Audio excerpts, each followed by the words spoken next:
I think they were just demanding an encore. Man. So there you have it, y'all. That is side 4 of Rainbows on Stage, 1976, live in Japan. Fantastic, man. Where do you rank it among all of the great double albums in rock? Where do you place it? I'm sure that it'll place quite high. It's a beautiful album, great double album. Every single track is just stellar on its own. And the live signature sound of Rainbow is just fantastic, man. Fantastic. I enjoyed every single moment of that. And what a masterful voice. What masterful musicians coming together. Hey, great treat, man. So what I'm going to do here, this is my point break again, going from side 4 onto the review now, being part 5, I guess. So we'll see if this makes it onto YouTube, but this is my point break, so I'll know where to cut it if it doesn't. All right, man. Rainbow on Stage, 1976. Great album. Great album. How many of you have this in your album's catalog? I wonder. Let me know, man, if you've got this in your album's catalog, and how many times you've played the shit out of it over the last couple of years. Let me know that too. Yeah, Rainbow. My first taste of Rainbow was a year ago. Stargazer. And man, I was just not ready for that, boy. Holy cow. How much Ronnie was just leaning into those lyrics and the images that were conjured up in my mind. I was visualizing the children of Israel being suppressed under Pharaoh. I was visualizing, what was that crazy ass king? The Tower of Babel. Remember that? That crazy ass king in the First Testament of the Bible? Was it Nero? That crazy ass king trying to build a tower all the way to the sky and have a one-on-one with God. That's some crazy shit. So I was visualizing all of these things, man. What a song. And then the instrumental, I hadn't realized, I didn't make the connection that it was Ritchie Blackmore from Deep Purple, because I was just fresh off of my first Deep Purple reaction, which was Child in Time. And I was still kind of focused on my anti-war and that sort of thing. And, but yo, man, this is one of those songs that really got my attention. Got Ritchie Blackmore on my map. And Ronnie James Dio, man, I was just floored by it. And but I knew that he was a member of Black Sabbath, and so I had to make that connection that yes, okay, before Black Sabbath he was in Rainbow, before Rainbow it was Elf, and you know, so I got that all formulated. And yeah, man, that was my first taste of Rainbow. Let me tell you, I went into it quite green. So I'll try and see, did that reaction make it onto YouTube? I don't know. I'll try to re-upload it and see what happens and go from there. But it's funny with some songs, trying to re-upload it, even though it was accepted before, now is not accepted. The algorithm is always changing. So I'll do my best and see, maybe upload that and then attach it to this particular reaction. It would be quite appropriate to do so. You guys can see my green penis all the way till now. And this was a fitting album to kind of merge the two great bands together, being Deep Purple and Black Sabbath. You know, as I'm still wading through the chronology of the Unholy Trinity, you know, it's bringing me to that closer to the end, you know, of Sabbath and Deep Purple. So it's very, very fitting that I kind of segue off a little bit into Rainbow. And I remember mentioning that a little while ago. So it was very appropriate for me to react to this album, despite the fact that it's a double album and I just don't want to do double albums. I found it to be necessary. So, all right, man. Having said that, do not bombard my ass with double albums because I'll say no. All right. Hey, let's do this. Let's do a review, man, of this really excellent live performance and see what people think about it. Rainbow. Well, let's first take a look at Rainbow, actually. Hang on. Let me just open up the Rainbow link here. Okay, yeah, let's take a look at Rainbow, man. For some of you, I always got to remember that a number of people are always new and joining us, might not be familiar with my format. So a band that I don't feature quite often, like Led Zeppelin, I like to read their bio information. Not necessary for me to read Led Zeppelin's bio information all the time, but where it comes to some bands, you know, I don't do reactions often to them. I like to introduce the band. So Rainbow. Rainbow are a British rock band formed in '75 by guitarist Ritchie Blackmore. They were originally established with Ronnie James Dio's American rock band Elf, but after their self-titled debut album, Blackmore fired the backing members and continued with Dio. Rainbow recorded 2 more studio albums with Dio, Rising in '76, Long Live Rock and Roll in '78, before he left the band to join Black Sabbath in '79.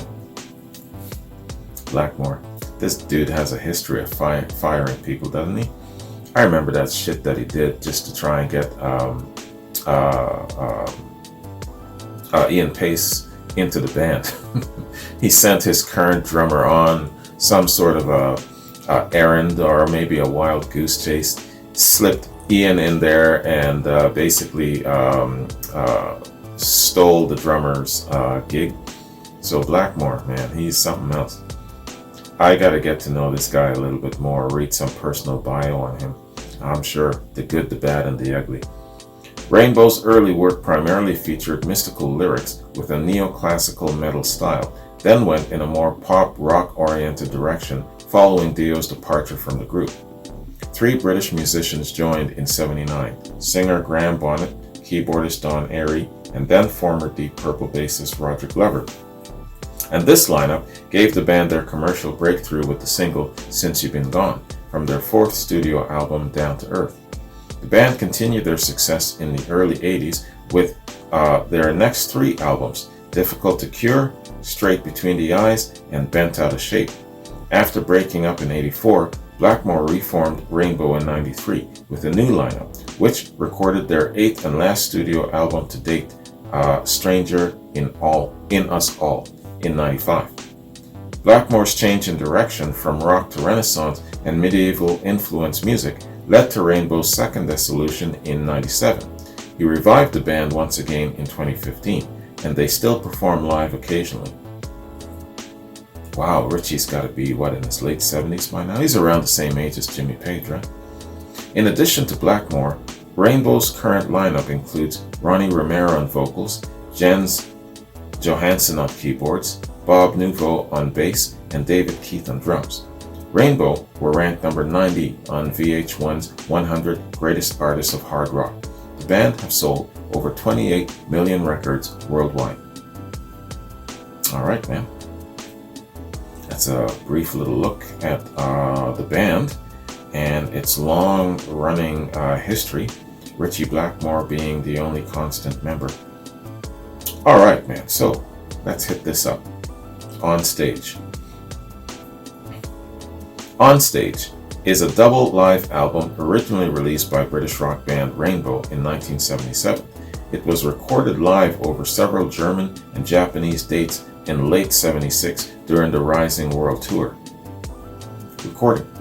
The recording features the customary intro to a Rainbow show, the classic quote from The Wizard of Oz, "Toto, I have a feeling we're not in Kansas anymore. We must be over the rainbow," with the last word repeated as an echo. Then the actual band plays a musical phrase from the song, "Over the Rainbow," before breaking into Kill the King. Many of the tracks were spliced together from different dates by producer Martin Birch, and the running order was changed to more easily fit 4 sides of vinyl. Okay, and the big critical review here is All Music album review by Jeff Ginsburg. Alright, he's got a lot to say.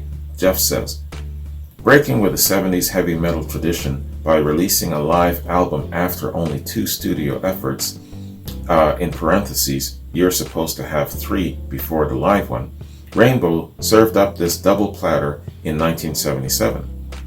On Stage is full of great songs and playing, but somehow it lacks some of the excitement that existed at those early Ritchie Blackmore concerts. The production is just kind of flat. That doesn't change the fact that there's some great material to be found here and nowhere else, such as the side-long version of Mistreated from Deep Purple's Burn. Similarly epic is a version of Catch the Rainbow, containing some awesome guitar work, although it's a little too long for its own good. In another break with metal tradition, the album kicks off with Kill the King, a blazing rocker from their next platter, Long Live Rock and Roll. The idea of opening your show with a song no one knows is very foreign to both heavy metal and double live albums. On the band's classic song, Man on the Silver Mountain, Ronnie Dio cries out in his over-the-top vocal finale, I'm the man, I'm the man. We're all the man. That is unconsciously funny enough to make the disc worthwhile all by itself. Unquote. That's a music review by All Music's Jeff Ginsburg. Alright, man. So, that concludes a review and a look at this excellent album, man. Where it comes to albums, where it comes to live albums, you can't ask for more than the quality. You can't ask for more than the musicianship. You can't ask for more than the great vocal delivery, the clarity of it, and just the way Ronnie leans into delivering those vocals, man. I'm telling you, he definitely is in my top 5 of best rock vocalists ever. Absolutely, man. Where does he rank for you? Let me know. Where does Ritchie rank for you where it comes to guitarists? I've asked that already in part 3. So, yeah, man. Great album again. Akachita, thank you once more, man. This is really, really excellent. Definitely worthwhile. And I also, of course, again, it on a selfish note, it helps me where it comes to kind of amalgamating the Black Sabbath and the Deep Purple relationship in regards to what I've been doing with the Unholy Trinity. So that really, it really worked out very, very well. All right, y'all, I'm gonna bounce, man. Hope you enjoyed these reactions and this review. And definitely, I want to do a little bit more exploration of Rainbow in regards to their sound. I don't know if this album features the best of Rainbow in its entirety, but if there's other great morsels of fantastic music out there from Rainbow, send them my way, man, because I certainly have not had enough of Ronnie James Dio or Ritchie Blackmore. So with that said, you guys have a good one. Take care. I'll catch you in my next reaction. Peace.